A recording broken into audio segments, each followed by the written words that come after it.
everyone, and welcome to our segment on hiring, training, and retaining a rockstar admin.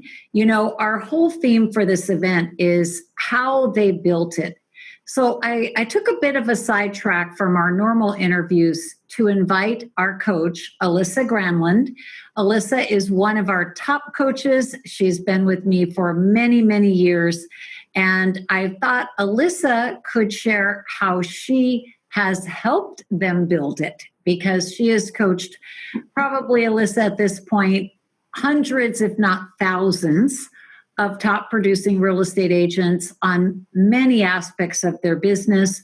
One of your specialties, though, is to help them find, train, and retain that admin so that they can really spend more time doing what they do best. So maybe we can take 30 seconds and just give them a quick snapshot of your bio and background. Sure.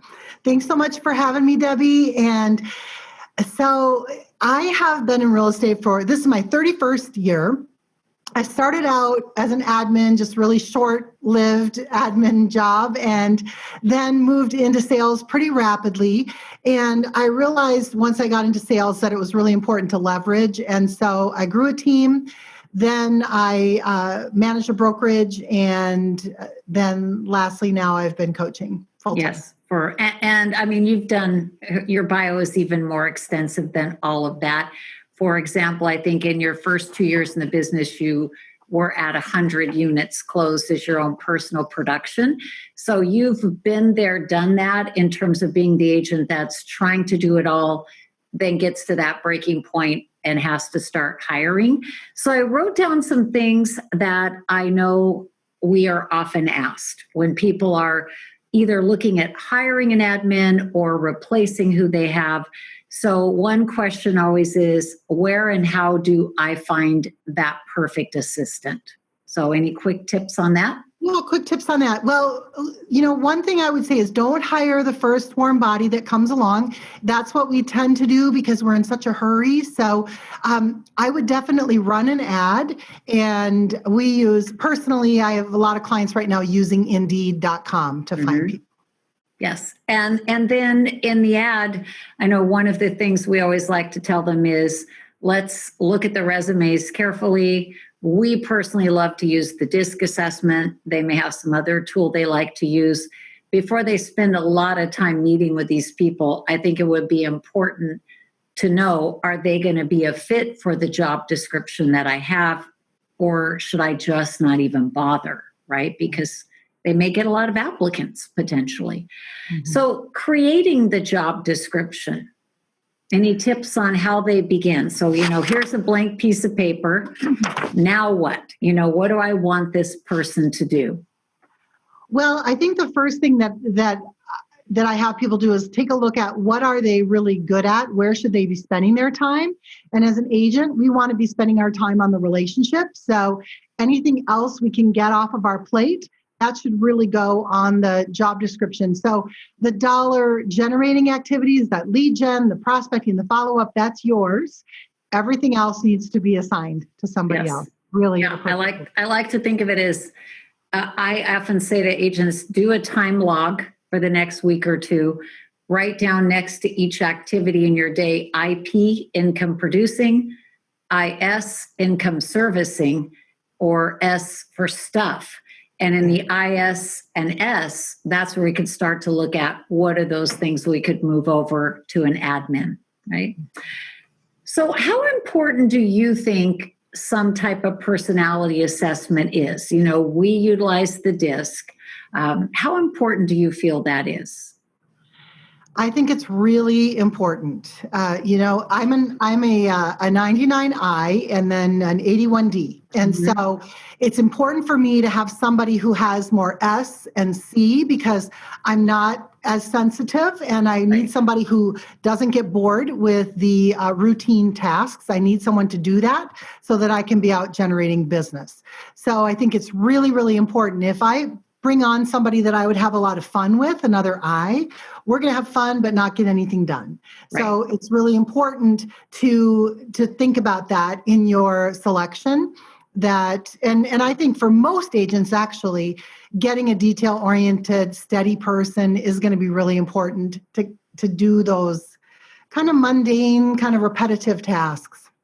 And I know you teach an administrative training program for forward coaching, and I know one of the things you do dive into that we don't have time to do today is depending on the job description. So they might have to be a little bit more of a driver if they've really got to take the lead on projects, not a high D, but a bit more.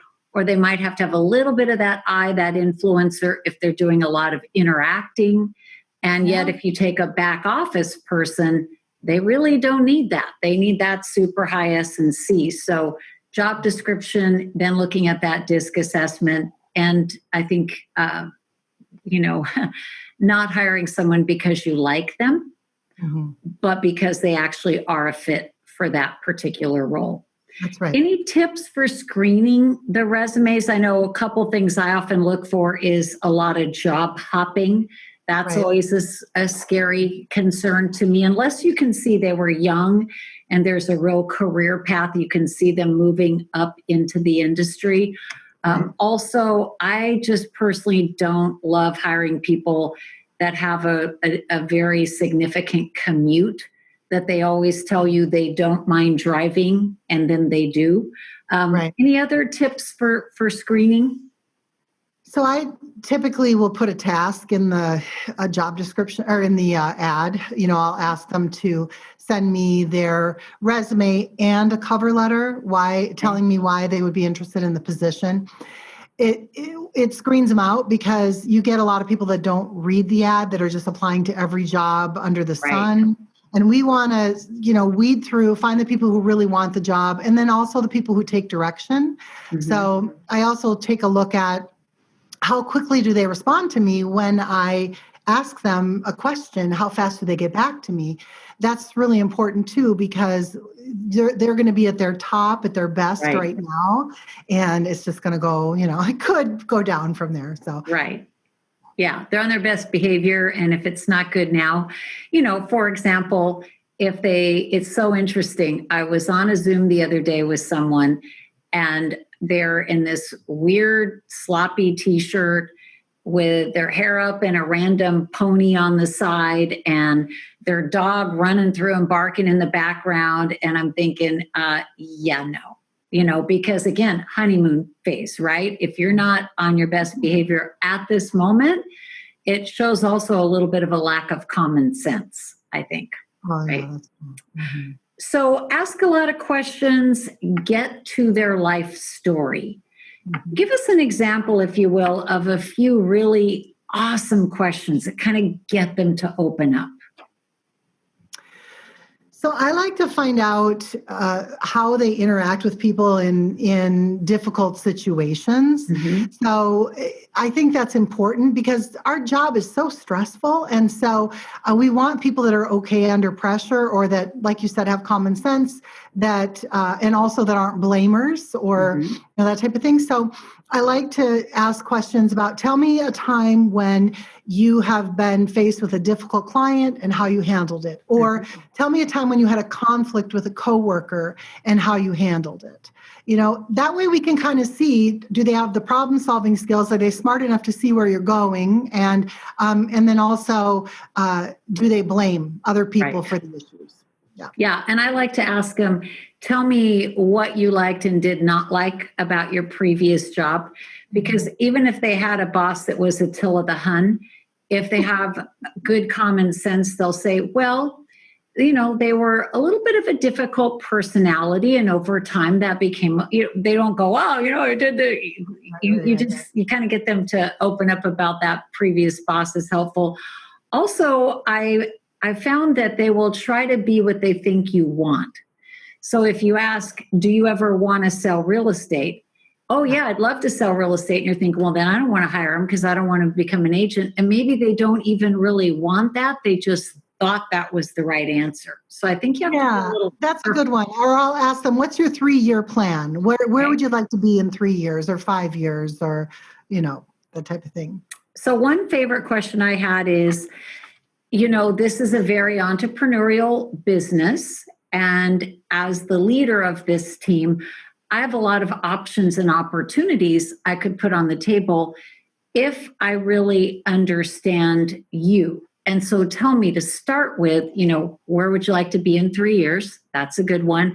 And then you could say, and if you think about like your life, your personal life, your schedule, is there any flexibility that you would need to have built into the role that I might need to be aware of?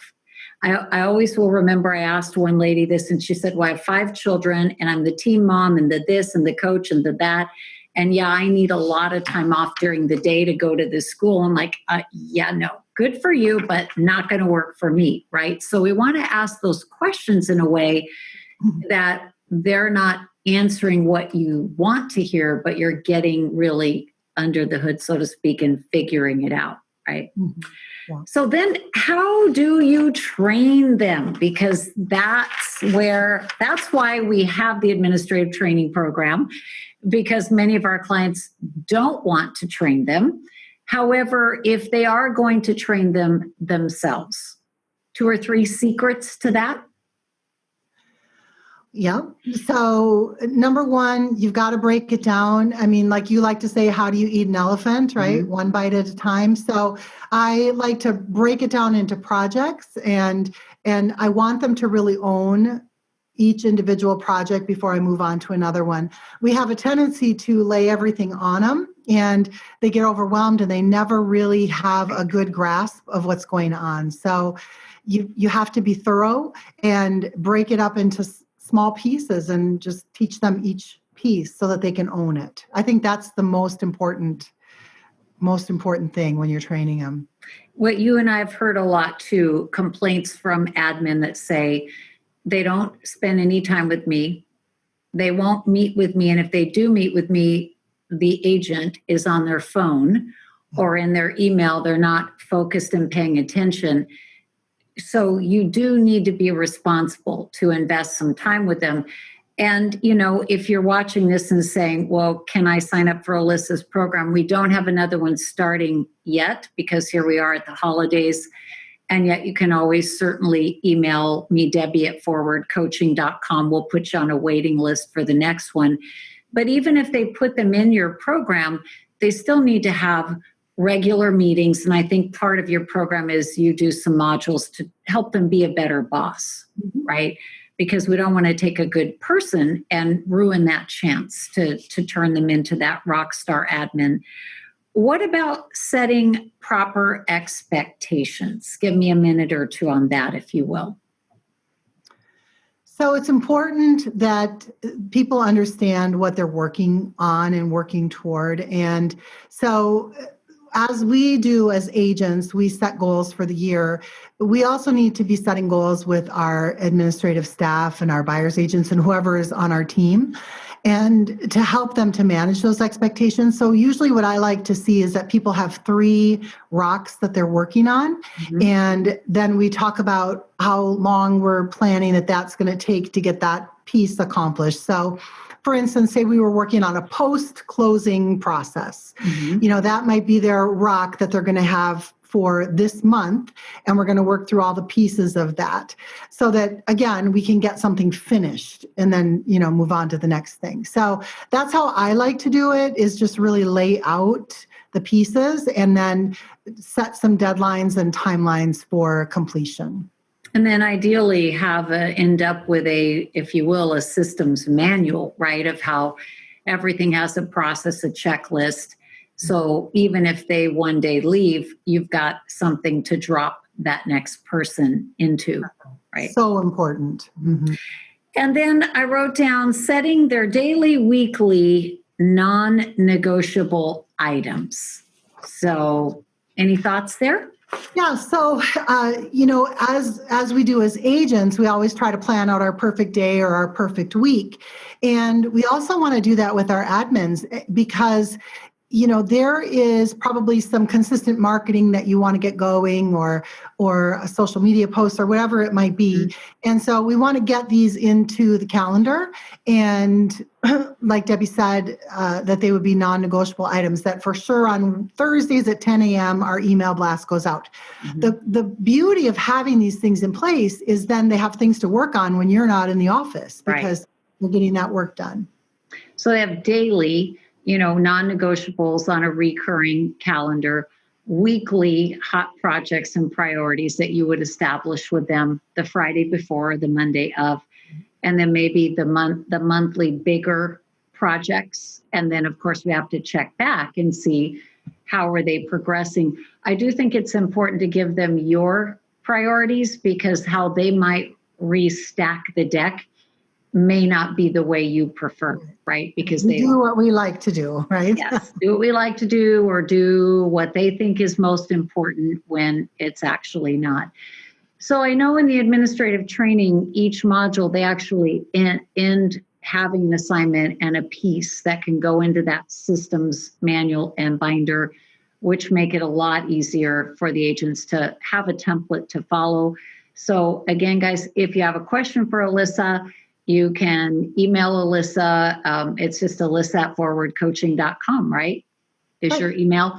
And then for me, if you say, hey, I'd like to have a spot maybe in her next admin class, which is great for bosses who are currently their own admin, or who want to add an admin, or just really dig in deeper and get the admin that they have trained up and ready for what's going to be a really busy year. I believe we're running the program again in February, so they certainly can send a quick email. Then that way we can notify them. So any last thoughts before we let you go get back to coaching all those great people you work with? No, it's, hiring an admin really changed my business. So if it's something that you're considering, even if it's on a small scale, I would just encourage you to just take the leap. If you can take those 5 hours a week or 10 hours a week and focus it on your prospecting, it's going to change your business.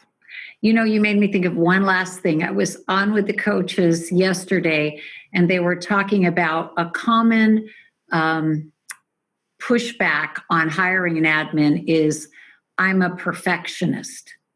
And so our thought around that was, all right, so are you truly a perfectionist, or are you avoiding what would I do with the time that I have? If I have leftover time, now I might have to do some lead generation.